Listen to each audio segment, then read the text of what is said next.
Hi everyone, आइए आज की इस वीडियो में समझते हैं कि प्रकाश का वर्ण विक्षेपण क्या होता है। ओके, यानी प्रकाश का वर्ण विक्षेपण किसे कहा जाता है। ओके, देखिए समझिएगा। ओके, देखिए जब कांच की प्रिज्म से प्रकाश का पुंज गुजरता है, यानी प्रकाश का पुंज यानी किरण पुंज, ओके, तो ये 7 अलग अलग रंगों में क्या होती है, विभाजित हो जाती है, बैठ जाती है, विभक्त हो जाती है, जिसे आप कह सकते हैं। ठीक है, जिसे प्रकाश का वर्ण विक्षेपण कहते हैं।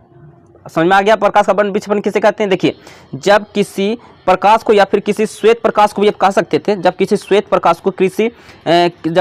प्रकाश के किरण पुंज को किसी प्रिज्म से होकर गुजारा जाता है तो वो 7 अलग अलग रंगों में विभक्त हो जाता है। इसे ही प्रकाश का वर्ण विक्षेपण कहते हैं। ठीक है, ओके, तो ये हो गया इसका पहला डिफिनेशन। ओके, चलिए इन 7 रंगों को बैगनी, हल्के नीले, नीला, हल्का नीला, फिर नीला, फिर हरा, पीला, ऑरेंज, लाल वर्ण क्रम में व्यवस्थित किया गया है। ओके, यह सभी रंग अलग अलग कौन कौन से मुड़ते हैं। लाल रंग सबसे कम मुड़ता है जबकि बैगनी रंग सबसे अधिक मुड़ता है। ठीक है, वर्ण क्रम में इसे आप इस तरह लिख सकते हो। ओके, जैसे कि सबसे ज़्यादा जो मुड़ता है वो बैगनी यानी कि वॉयलेट, उसके बाद इंडिगो, उसके बाद ब्लू, उसके बाद ग्रीन, उसके बाद येलो, उसके बाद ऑरेंज, उसके बाद रेड। यानी सबसे कम झुकाव किसका होता है, रेड का। सबसे कम रेड यानी लाल मुड़ता है सबसे कम। ठीक है, लेकिन सबसे ज़्यादा बैगनी मुड़ता है, जैसा कि यहाँ पे लिखा हुआ भी है कि लाल रंग का मुड़ाव जो है सबसे कम होता है। ठीक है, इसीलिए यहाँ पे लिखा हुआ है, इस तरह क्रम में लिखा हुआ है। ठीक है, तो इसके द्वारा याद रखा जा सकता है। ठीक है, देखिए प्रकाश का विक्षेपण प्रकाश के अपवर्तन के कारण होता है। यानी कि प्रकाश के अपवर्तन मतलब आप समझ रहे होंगे। देखिए आप जैसे मैं अपवर्तन परावर्तन दो तो होता ही है। ठीक है, देखिए प्रकाश आपतित हुई, वापस टकरा के चली गई, ये हो गया परावर्तन।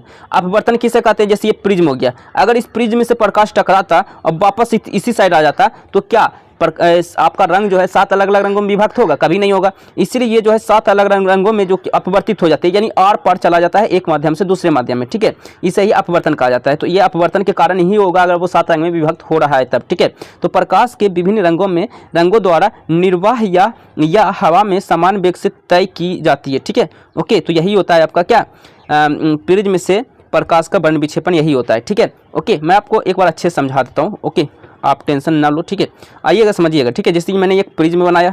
ओके, यहाँ से मैंने क्या किया, श्वेत प्रकाश मैंने यहाँ पे आपतित किया, तो ये क्या होगा, 7 अलग अलग रंगों में क्या हो जाएगा, विभक्त हो जाएगा। ठीक है, 7 अलग अलग रंगों में विभक्त हो जाएगा। सबसे ज़्यादा रेड सबसे ऊपर रहता है, फिर ऑरेंज, फिर येलो, फिर ग्रीन, फिर ब्लू, फिर इंडिगो, फिर वॉयलेट। यानी सबसे ज़्यादा जो झुकाव देखिए सबसे ज़्यादा किसका है, वॉयलेट का यानी कि बैगनी का। इसलिए हम इसे कहते हैं सबसे ज़्यादा, इसका मुड़ाव सबसे ज़्यादा होता है, सबसे ज़्यादा मुड़ता है। लेकिन सबसे ऊपर कौन है, रेड यानी लाल, तो इसका मुड़ना जो है सबसे कम होता है, यानी इसका विचलन सबसे कम होता है। और विचलन सबसे ज़्यादा किसका होता है, बैगनी का, और सबसे कम किसका होता है, लाल का। और तरंग दैर्ध्य जस्ट इसका अपोजिट हो जाएगा। ओके, लाल का तरंग दैर्ध्य सबसे ज़्यादा हो जाएगा और वॉयलेट यानी बैगनी का तरंग दैर्ध्य सबसे कम हो जाएगा। ओके, तो इस प्रकार इन दोनों के बीच जो है संबंध आपको पूछा जाता है एग्जाम में। ठीक है, तो वीडियो को लाइक करें, चैनल को सब्सक्राइब करें और इस वीडियो को ज़्यादा से ज़्यादा शेयर करते हैं। मिलते हैं नेक्स्ट वीडियो में, आज के लिए इतना ही। So thank you.